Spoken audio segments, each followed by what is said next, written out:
Hello అండి, welcome back to our channel. Secretary కథని కొనసాగిద్దాం.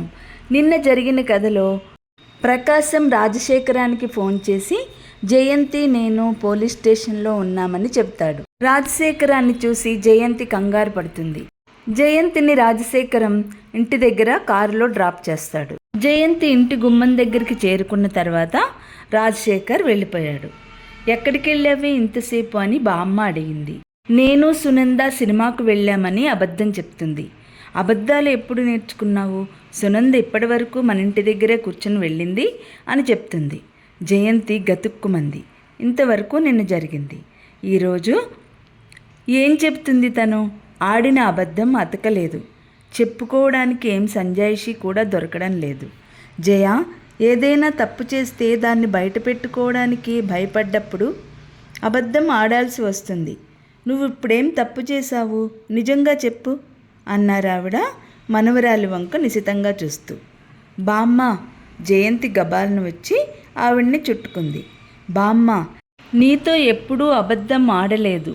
అబద్ధం ఆడాల్సిన అవసరం కూడా రాలేదు. నువ్వు ఇప్పుడేం తప్పు చేశావు? నిజంగా చెప్పు అన్నారావిడ.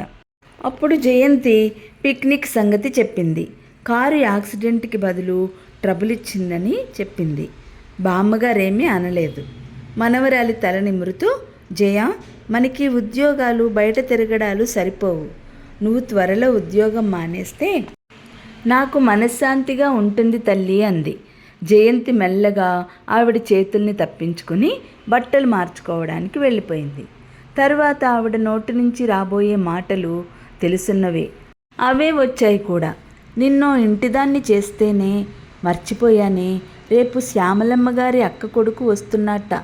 నిన్ను చూపితే నువ్వు ఆ అబ్బాయికి తప్పకుండా నచ్చుతావని ఆవిడ చెబుతోంది. మరి బామ్మ, ఆకలేస్తోంది. ఇదిగో పెడుతున్నా. ఆస్తేమీ లేదట. ఏదో ఉద్యోగం, పోయే ఉద్యోగం కాదుట, స్థిరపడిపోయిందట.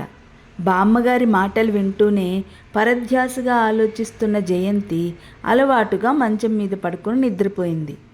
మర్నాడు శేఖరం దగ్గరకు వెళ్ళకూడదని లేస్తూనే నిశ్చయించుకున్న జయంతి తాపీగా ఆ పని ఈ పని చూడడం మొదలుపెట్టింది. అమ్మా జయ, ఈ పూట వెళ్ళకపోయినా పర్వాలేదా అని అడిగింది బామ్మగారు. ఎందుకు? యాదాలాపంగా అడిగింది జయంతి. అబ్బాయి వస్తాడని చెప్పలా? అతనేదో మళ్ళీ రాత్రి ట్రైన్లో అర్జెంటుగా వెళ్ళిపోవాలట. అంతగా అయితే మీ సుమిత్రాదేవికి రాలేనని చీటీ రాసి పంపు. జయంతి ముఖం తిప్పేసుకుంది. పిచ్చి బామ్మ, సుమిత్రాదేవి దగ్గరే ఇంకా చేస్తున్నాననుకుంటోంది. జయంతి నిట్టూర్పు విడిచింది. రాజశేఖరం ఒంటరివాడని, అతని దగ్గర తాను సెక్రటరీగా చేస్తున్నానని తెలిస్తే బామ్మ కాళ్ళు విరగ్గొట్టి ఇంట్లో కూర్చోబెడుతుంది. ఏం రాస్తున్నావా సెలవు చీటీ? లేదు బామ్మ, నేను ఇవాళ అర్జెంటుగా వెళ్ళాలి. జయంతి పెళ్లి చూపుల బేరం తప్పించుకోవడానికి రోజు కంటే ముందుగా తయారై ఆఫీస్కి బయలుదేరింది. ఆ రోజు 1 గంటకి భోజనానికి వచ్చినప్పుడు శేఖరం నిన్న సాయంత్రం వెళ్ళేటప్పుడు కామేశ్వరమ్మ గారు రమ్మనమని కబురు చేసింది. సాయంత్రం అయితే ఆలస్యం అవుతుంది అనుకుంటే 1 గంటకే వెళ్ళిపో అన్నాడు. జయంతి తలెత్తి చూసింది. అతని ముఖం మామూలుగానే ఉంది. రాత్రి జరిగిన సంఘటనకి విసుక్కున్నట్లు కానీ అసహ్యించుకున్నట్టు కానీ ఏమీ లేదు. జరిగింది తను వివరంగా చెబితే శేఖరానికి ఇంకొంచెం బాగా అర్థమవుతుందని అనిపించిన జయంతి ఏదో చెప్పబోతుండగా శేఖరం మధ్యలోనే వారిస్తూ, ఆ విషయం నేను మర్చిపోయాను. మీరు కూడా మర్చిపోండి.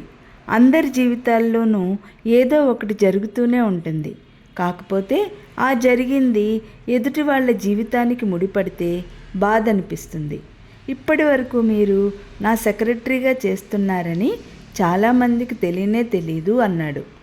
అతను బయటకు వెళ్ళిపోయే ముందు కామేశ్వరమ్మ గారి దగ్గరికి వెళ్ళడం మానటం కానీ మర్చిపోవటం కానీ చెయ్యొద్దని మరోసారి హెచ్చరించి వెళ్ళాడు. జయంతి సాయంత్రం అవుతుండగా శేఖరం కారులోనే కామేశ్వరమ్మ గారి దగ్గరకు వెళ్ళింది. రామ్మా రా, ఇదిగో కాముడు, మీ అమ్మాయి వచ్చింది. ముందు గదిలో కూర్చుని ఏదో పేపర్ చూసుకుంటున్న డాక్టర్ గారు బిగ్గరగా లోపలికి కేక వేశారు. ఏదో పని చూసుకుంటున్న ఆవిడ అలాగే వదిలేసి వచ్చి, వచ్చావా, వస్తావో రావో అనుకున్నాను. అంటూ 2 చేతులు చాపి దగ్గరకు తీసుకుంది.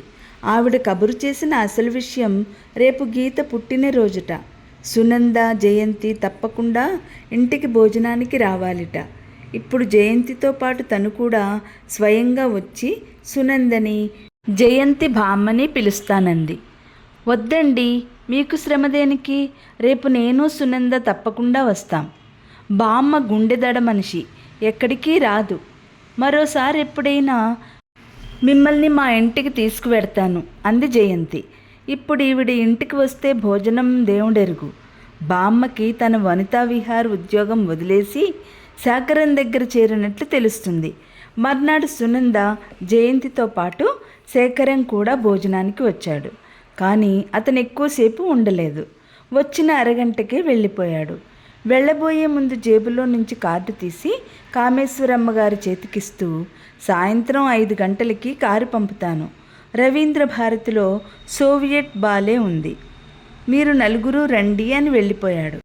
అతను వెళ్ళిపోయిన తర్వాత శేఖరం కుటుంబంతో తన కుటుంబానికి ఎన్ని సంవత్సరాల నుంచి పరిచయం ఉందో, చిన్నప్పటి నుంచి గీతా, శేఖరం ఎలా ఉండేవాళ్ళో, ఎంత ఆత్మీయంగా పెరిగారో కథలా చెప్పడం మొదలుపెట్టింది.